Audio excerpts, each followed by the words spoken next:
साम्राज्य न्यूज, सामान्यांचा असामान्य आवाज। बरूर तालुका दक्षिण सोलापूर या गावात रविवारी सकाळी अत्यंत हृदयद्रावक घटना उघडकीस आली।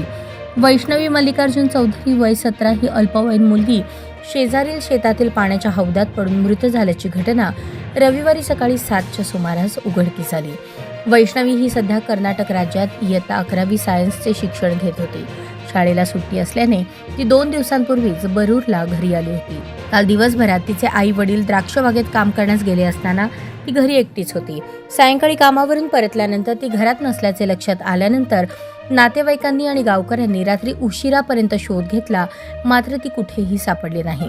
सकाळी पुन्हा शोध मोहीम सुरू केली असता अमर रतिकांत पाटील यांच्या शेतातील मोठ्या पाण्याच्या हौदामध्ये एक मृतदेह तरंगताना दिसला। नातेवाईकांनी तातडीने बाहेर काढून पाहिले असता वैष्णवी असल्याचे निश्चित झाले। तिला तात्काळ ग्रामीण रुग्णालय मंद्रुप येथे नेण्यात आले, परंतु वैद्यकीय अधिकाऱ्यांनी तिला मृत घोषित केले। घटनेची माहिती मिळताच मंद्रुप पोलीस ठाण्याचे पथक घटनास्थळी दाखल झाले। मृत्यूचे कारण अद्याप अस्पष्ट असून अज्ञात कारणावरून हौदात पडून बुडणे अशी प्राथमिक नोंद करण्यात आली आहे। पुढील तपास grade police sub inspector Kashid यांच्या मार्गदर्शनाखाली सुरू आहे।